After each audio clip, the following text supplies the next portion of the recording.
Let's trade for first baseman in our Dynasty leagues up next on Fantasy Baseball Today in 5.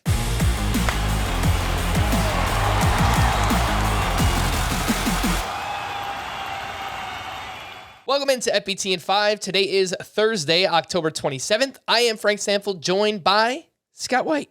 Let's take a look at some buy candidates at the first base position in our Dynasty League. Scott, who you got?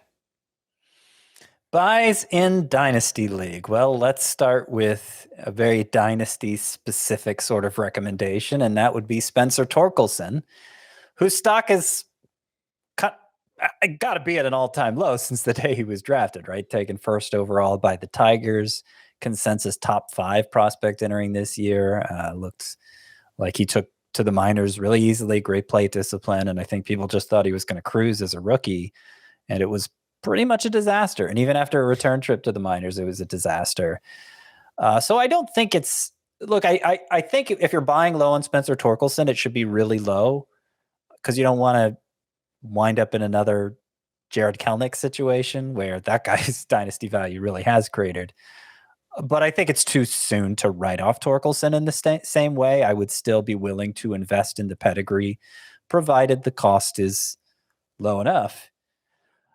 A few others here real quickly. Miguel Vargas, I think there might be some uncertainty over his future given the way the Dodgers handled him over the course of the season, delaying his call-up for so long, and then when he did get called up, barely playing him, and not playing him a single game at third base, which was his natural position. And there are questions about his defensive profile. So, how motivated are they to play him?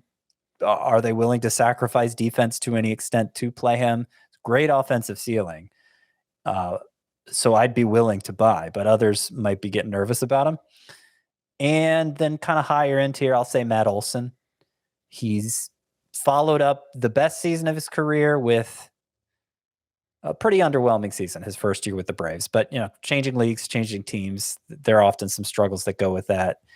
He had a particularly bad stretch toward the end of the season that dragged down his batting average. The power profile is still great, and it wouldn't be surprising to see him bounce back next year.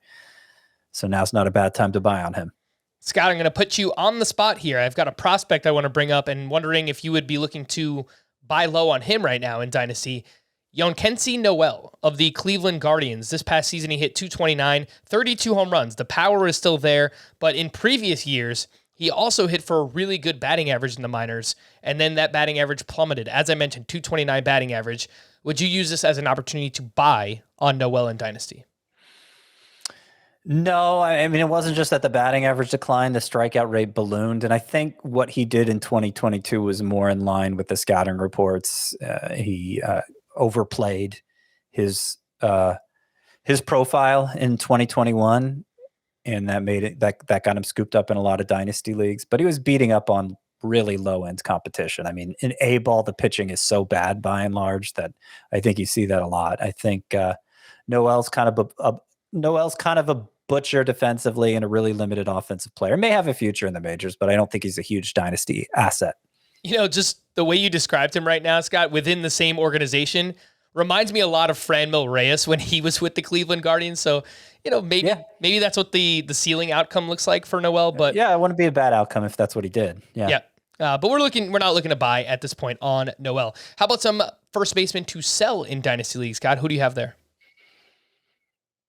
So Nate Lowe is where I'm going to start here, coming off a great season, hit over 300. It was closer to 330 from about early June on. 27 home runs.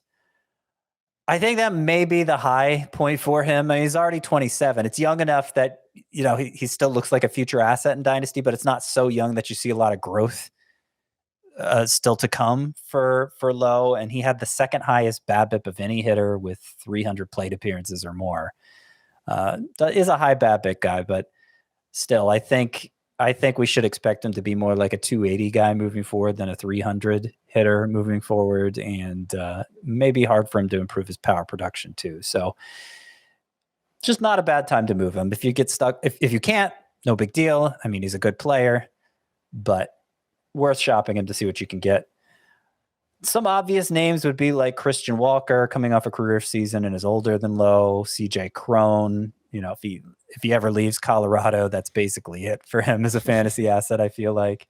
But I'm going to also mention Ty France here, going off the beaten path.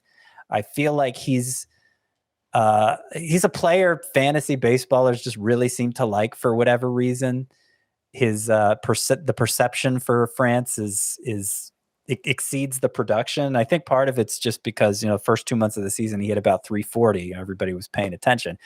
240 hitter thereafter. And he's not going to be a big power hitter for a first baseman either. Might struggle to get to 20 home runs in this environment. No longer eligible at second base. I think the wind's going to come out of those sails quickly.